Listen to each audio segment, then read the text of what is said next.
কল্পনা, অপরূপা গুহ স্বরচিত কবিতা। কল্পনা যে নববধূ, কত শরীরে লাজ, সারা দিয়ে কত গয়না, সারা বাড়িতে করবে রাজ।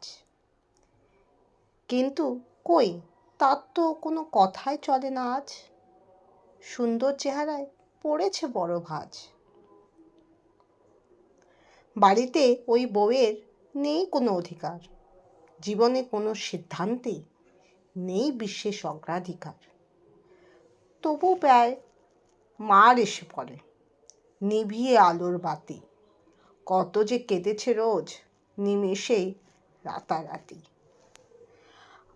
আজ কল্পনা কল্পনা করে বসে বাড়ির চার দেওয়ালে, বাবা মাকে না জানায় কত কান্না যে অন্তরালে। ছেলে মেয়েগুলো যে একদম মানুষ হলো না,